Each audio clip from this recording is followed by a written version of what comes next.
Mike's Daily Podcast. Welcome to Cafe Anyway. Anyway. I'm your host, Mike Matthews at Cafe Anyway. Anyway. And Mike's Daily Podcast, the name of the show. From Cafe... What's it called? Anyway. The last place on earth, located somewhere in Podcastro Valley. It is FF episode 1319-1319. And I will not get into any tech speak today. Mike's Daily Podcast. I got a little technical last show, and I lost Haley. Haley was listening and got lost. Mike's Daily Podcast. Which I understand, because technical talking can be such a bore, and I once was absorbed by the Borg, and I became a robot and walked around the world, and people said, Mike, you have a big curl sticking out of your head, and I pulled that curl out. Mike's Daily Podcast. Because I didn't like the curl sticking out. It made me look like a big baby, because I have a bald head. Mike's and I Daily am a human Podcast being. Yeah!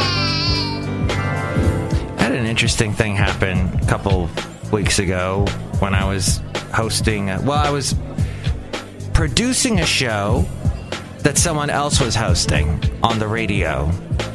And we were coming back from commercial. Suddenly, three things happened at once.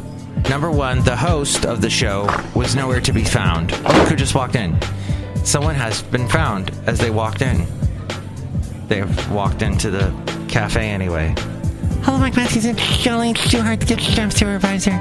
You're in the middle of telling an exciting story. I love Bob. How's Bob doing? Bob's great.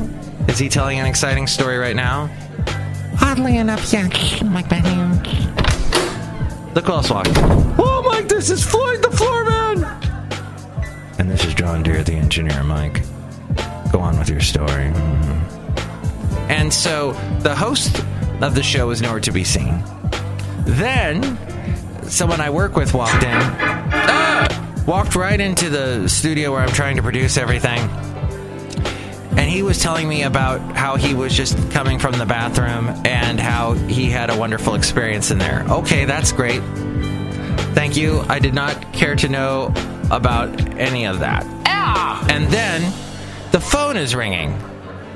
So these three things are happening. Where's the host? Hearing a disgusting story. And here's today's podcast picture. The podcast picture, and then the phone was ringing, and then everything was going on at once. But it all worked out in the end. The host showed up.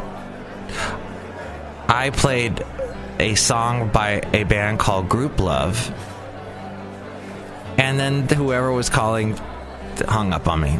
And the end of the story, and the moral of the story is the podcast picture is of this wonderful thing that I did a couple years back where I saw my mom in Florida. And this picture is of when I had a moment to just walk over to the opening in Daytona Beach. There's this one area where you can sail into the inlet, what do they call it? The inland waterway. I think they call it Halifax River. And then there's a kind of a marina there's all kinds of marinas along the Halifax River. And this opening that goes out to the Atlantic Ocean, there was a sailboat there, and the clouds are... there's always some kind of big thunderstorm going on in Daytona Beach. They do it big there. And the sand is so soft. And anyway, I took this picture because I think you need a nice little beachy Florida picture. And I need to get to Florida to see my mom. Stat! It's been a while. Do people still say Stat? I guess I did. Lestat was that character in that Vampire Diary, whatever. Vampire Diaries, Diary of a Vampire. One of those things. That's pretty much it. I guess I wanted to talk about Zachary Levi for a second. Zachary who? Zachary Levi. Remember the show Chuck? He was on that. And then he parlayed being on Chuck into, I think he was one of the voices in the movie Tangled. Remember that? No? Yes? And then he hosted a nerdy podcast, because everybody's got to have a nerd podcast. Zachary Levi was pretty big for a while. He's a good-looking guy. And he's from Ventura, California. I had the chance to meet him because my ex-wife knew him, went to school with him. And I went to a party a friend of my ex-wife's was throwing, and Zachary Levi was there, and I talked to him. And he knew me because he was listening to, I guess he liked country music at the time. And I was hosting a country music show from 7 to midnight, weeknights, and he was listening to me. He's like, "Oh, you're Matt Michaels," because that was my name back then. And he was a nice guy. And little did I know his Hollywood career was budding. But what's he doing now? Actually, he was in one of the Thor movies. But I watched the whole Thor movie and did not know it was him. I have a problem with Thor movies. I guess they're about ready to release another one. They are so visually dark. The storyline isn't really always dark, although people get killed, but if you're going to watch it on a flat screen, it's kind of hard to watch a Thor movie because it's so dark and you're like, what's going on? I know they spent gazillion dollars with all the CGI. How come I can't see a dang thing? Well, that's except for the part where then they come to Earth and it's usually sunny, but the Valhalla place is dark usually. Well, that's been an exciting topic. Today, we have this wonderful segment called Ridiculous Random Posts. These are posts in the news world being posted to news. And we're going to get to that and find out what's going on in the world. And I will try and stay away from the technical jargon. But the interesting thing is that you can help out the show through MIKEs-DAILY-PODCAST.com and click on the Amazon and the PayPal, and there's all kinds of things to do to help us out. Oh, and there's past interviews and past podcast pictures at MIKEs-DAILY-PODCAST.com. And I'm on Flickr. Is anyone on Flickr? I'm on Flickr. But I don't have a link to that at MIKEs-DAILY-PODCAST.com. Oh, how sad. I should fix that. No, I shouldn't. Hey, let's get to the segment Ridiculous Random Posts. Ridiculous Random Posts. First off, a post to the Washington Post of all posts. Susan Rice. It says, well, I was talking last week about how Republicans like to bash on Susan Rice. Well, she's had a hard week. Her ascent in the Democrat foreign policy circles is the stuff of legend.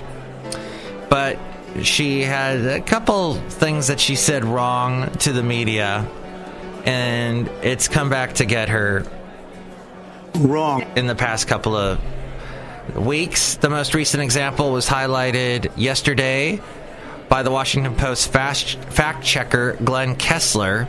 In an NPR interview 3 months before Syria's government allegedly used chemical weapons on its own people last week, Rice had hailed the Obama administration's success in removing such chemical weapons.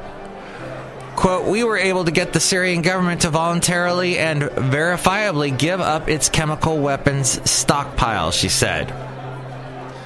But this questionable claim, Secretary of State John Kerry's exit memo to President Barack Obama, which was released 11 days before Rice's January 16 interview, noted that, quote, "Unfortunately, other undeclared chemical weapons continue to be used ruthlessly on the Syrian people." Kessler gave Rice 4 Pinocchios, the highest degree of falsehood possible. The reality is that there were continued chemical weapons attacks by Syria, and that U.S. and international officials had good evidence that Syria had not been completely forthcoming in its declaration and possibly retained sarin and VX nerve. Rice's words would also retroactively look bad on another highly topical subject. This past month, Rice seemed to profess ignorance when it came to the idea that President Trump and his associates may have been wrapped up in an incidental surveillance during the 2016 campaign, just before it was reported that she herself asked to unmask the identities of some of the Trump associates. Judy Woodruff of PBS asked Rice in mid-March, "Do you know anything about this?" Rice responded by saying, "I know nothing about this. I was surprised to see reports from Chairman Nunes on that count today." Rice argued afterward that she was referring to specific reports, not the fact that Trump associates were swept up in surveillance at all, but her comments, in retrospect, appear highly misleading. Then we go to someone else who misled. Would be the wonderful Governor Robert Bentley of Alabama. He resigned yesterday. His power and popularity diminished by a sex scandal that staggered the state. This posted to the New York Times. It brought him to the brink of impeachment and prompted a series of criminal investigations. Ellen Brooks, a special prosecutor, said that the governor had quit in connection with a plea agreement on 2 misdemeanor charges, failing to file a major contribution report and knowingly converting campaign contributions to personal use. It was a stunning downfall for the governor, a Republican who acknowledged in March of 2016 that he had made sexually charged remarks to his senior political advisor, Rebecca Caldwell Mason. Then there is this post that actually came from USA Today, singling out transgender students to use certain restrooms sends a signal that they aren't valued in the public education system and can cause devastating physical and psychological harm. This from a report that came out today. It's a rejection of who they are in the most core way, says Naomi Goldberg, policy director for the Movement Advancement Project and co-author of the report, which lands amid contentious debate over LGBT rights and bathroom bills. In February, the Justice and Education Departments reversed guidance the Obama administration had issued that said Title IX protected the rights of transgender students to use facilities that match their gender identity. In March, the Supreme Court removed from its calendar the case of high school senior Gavin Grimm, who is battling for the right to use the restroom that matches his gender ID. And 2 weeks ago, North Carolina lawmakers announced a deal to repeal the state's controversial and costly bathroom bill. But critics say the law that replaced it still engenders discrimination. The report shows the breadth of an issue threading throughout the country and the potential implications for the estimated 0.7% of youths 13 through 17, or 150,000, who identify as transgender in the U.S. This according to a study in January by the Williams Institution at the UCLA School of Law. When we think about it, barring transgender students from bathrooms is barring them from school, said co-author Alex Sheldon.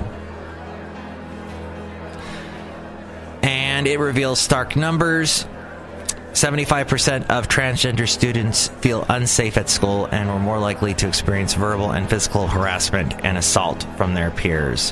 When kids start restricting their fluid and food intake to avoid using a restroom, a host of physical issues such as urinary tract infection and kidney-related problems can ensue. This from the study. You can check that out as well on USA Today. And this also kind of about health. Well, this definitely has to do with health, and that is from Reuters, something they posted. Some people who rely on fitness trackers, yours truly does, to see how hard they work out may want to rethink this approach. A small study suggests the increasingly popular devices may get more accurate heart rate readings when users are at rest than during exercise. The study tested 4 popular wristbands, each which has a light-emitting diode that measures heart rate from tiny changes in skin blood volumes by using light reflected from the skin. Okay, I don't have one of those. I don't have that one. I'm not that fancy schmancy. Participants in the study, 40 healthy adults, wore 2 trackers on each wrist, compared resting and exercise heart rate readings on the devices to the gold standard used by doctors, which is called an electrocardiogram test, or an ECG, or EKG.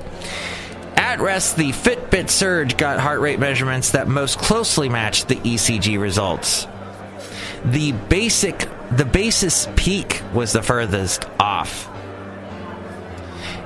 In tests that also included the Fitbit Charge and MyoFuse, none of the trackers got exercise heart rate readings that came close to the ECG. As we go outside a cafe anyway, we're bringing Mike's Daily Podcast somewhere in Podcaster Valley. I was going to talk about some other stuff, but apparently my job title has just changed. So, I was going to talk about how Oregon is set to shield marijuana user data from U.S. officials. I know so many people that smoke marijuana. It's shocking. It's shocking. So it's amazing how we have this double standard in our country. But neither here nor there, whatever. I got to talk some people at my job because everyone's telling me different stuff. There's a million cooks in the kitchen, and you know how that goes. So I'm going to take care of that. And as I leave Cafe Anyway outside here, enjoy your day. And I'll talk to you tomorrow. Cooks. Mike's Daily Podcast is written and produced and performed by Mike Matthews. His podcast is super easy to find. Download or listen to his show and read his blog at MIKEs-DAILY-PODCAST.com. Email Mike now at MIKEs-DAILY-PODCAST@gmail.com. See you tomorrow. Bye!